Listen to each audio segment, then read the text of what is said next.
샬롬. 8월 6일 화요일 하나님 나라를 시작하는 말씀 묵상 시간입니다. 오늘 모신 공동체에게 주시는 하나님의 말씀은 예레미야 46장 13절에서 28절까지의 말씀입니다. 하나님의 말씀을 경청하십시오. 바벨론의 느부갓네살 왕이 와서 애굽 땅을 칠 일에 대하여 선지자 예레미야에게 이르신 여호와의 말씀이라.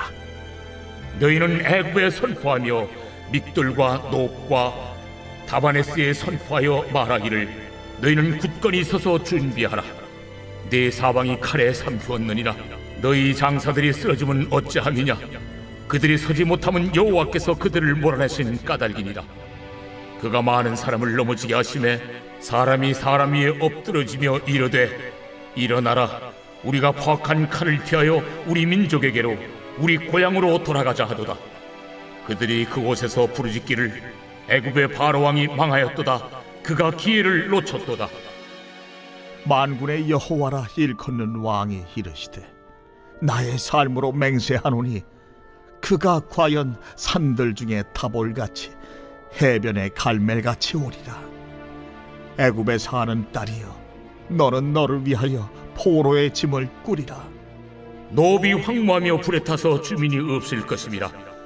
애굽은 심히 아름다운 암송아지일지라도 북으로부터 쇠파리 떼가 줄곧 오리라.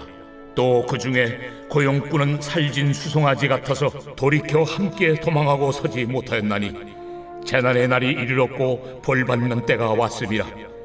애굽의 소리가 뱀의 소리 같으리니 이는 그들의 군대가 벌목하는 자같이 도끼를 가지고 올 것임이라.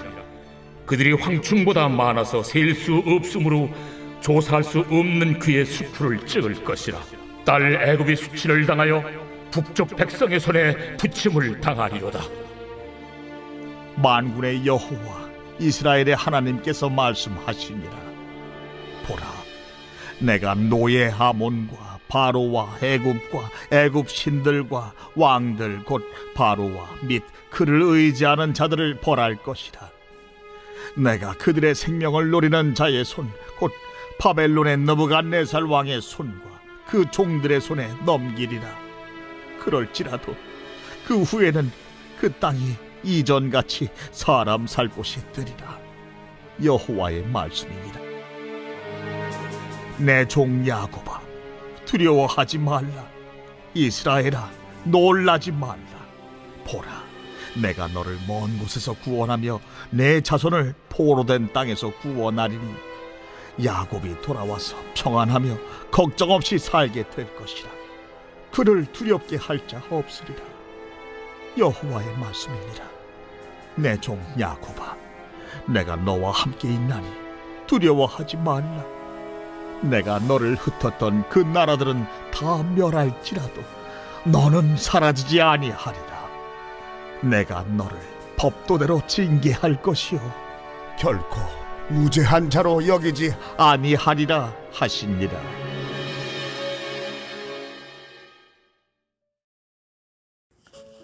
오늘 본문인 예레미야 46장 13절에서 24절까지의 말씀에서는 바벨론이 애굽을 침략하는 모습을 생생하게 그리고 있습니다. 이집트의 주요 도시인 놉을 황폐하게 만들고 그곳에 아무도 거주하지 못하게 만들 것이라 말씀하십니다. 이집트 사람들 또한 포로 생활을 하게 될 것입니다. 북에서부터 오는 느부갓네살의 황충보다 많고 계수할 수 없는 많은 군대를 두려워하여 이집트의 군대와 용병들은 도망가는 뱀처럼 조용히 도망할 것이라 말씀하십니다. 하나님의 말씀처럼 느부갓네살에 의해 이집트는 패하였습니다. 그러나 이집트에 대한 바벨론의 주도권은 그리 오래가지 못했습니다. 이집트를 멸망시킨 바벨론 또한 절대적 주권자는 아니라는 뜻입니다. 24절에서 26절 말씀을 새번역 성경으로 읽어드리겠습니다. 나 만군의 주 이스라엘의 하나님이 말한다. 보아라, 내가 테베의 신 아몬에게 벌을 내리고 바로와 이집트와 그 나라의 신들이나 왕들에게도 벌을 내리고 바로뿐만 아니라 그를 의지하는 사람들에게도 벌을 내리겠다. 내가 그들의 목숨을 노리는 바빌로니아 왕 느부갓네살과 그 부하들의 손에 그들을 넘겨주겠다. 그러나 그런 다음에도 그 땅에는 다시 예전처럼 사람이 살게 될 것이다. 나 주의 말이다. 읽어드린 본문은 나 만군의 주 이스라엘의 하나님이 말한다 로 시작해서 나 주의 말이다 라고 끝나게 됩니다.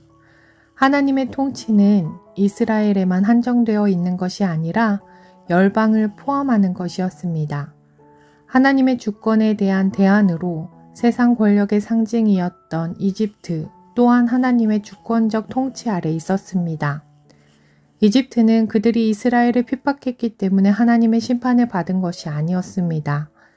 이집트에 대한 신탁의 목적은 이집트를 처벌함으로써 이스라엘을 옹호하는 것이 아니라 이집트 또한 하나님의 주권적 통치 아래에 있기 때문에 이스라엘이 이집트에 정치적으로 의존하지 말라고 말씀하시는 것이었습니다. 이스라엘은 자신들을 구원할 대안으로 이집트를 생각했지만 또 그들을 사모했지만 결국 이집트 또한 하나님의 주권 아래에 있는 존재라 말씀하고 계신 것입니다. 그리고 이어지는 하나님의 말씀입니다. 27절과 28절을 메시지 성경으로 읽어드리겠습니다. 나의 종 야곱아, 그러나 너는 두려워할 것 없다. 이스라엘아, 너는 걱정할 것 없다. 고개를 들어라. 내가 그 먼 나라에서 너를 구해줄 것이다. 유랑의 땅에서 내 자녀를 데리고 나올 것이다.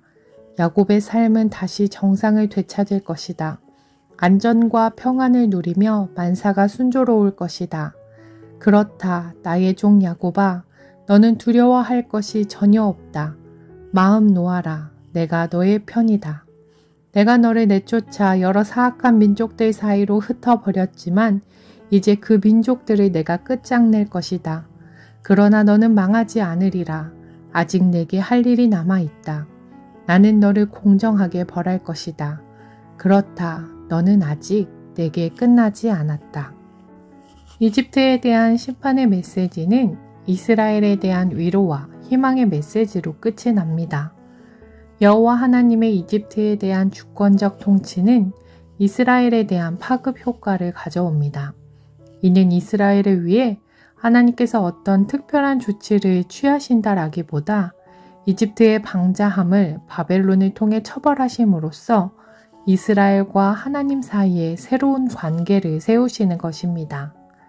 이스라엘은 더 이상 그들을 처벌하는 자들을 두려워할 필요가 없습니다.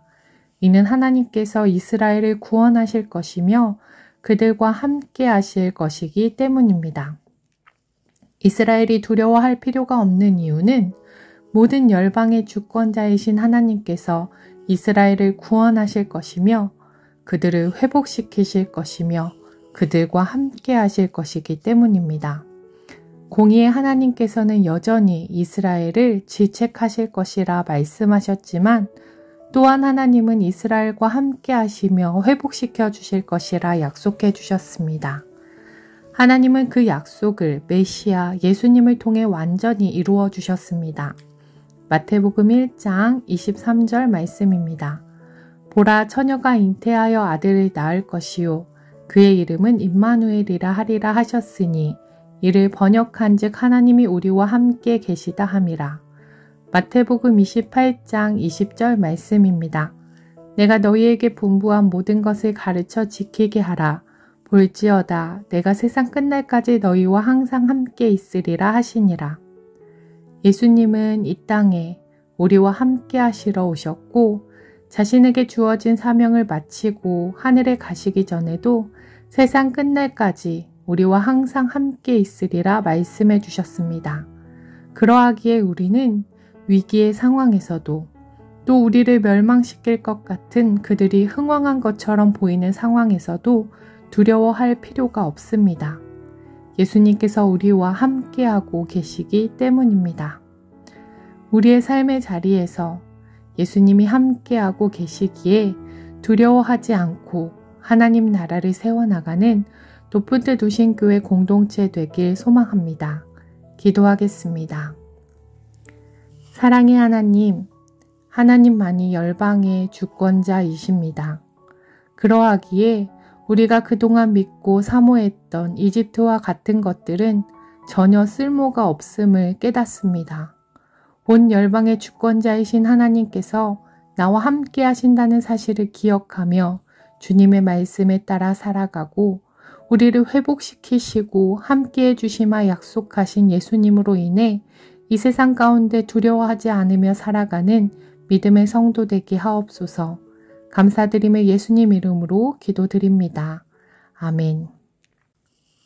더 깊은 묵상에서는 옹기장이의 임마누엘 찬양 함께 들으시며 우리와 함께 하시는 예수님을 더 깊이 묵상하기 원합니다.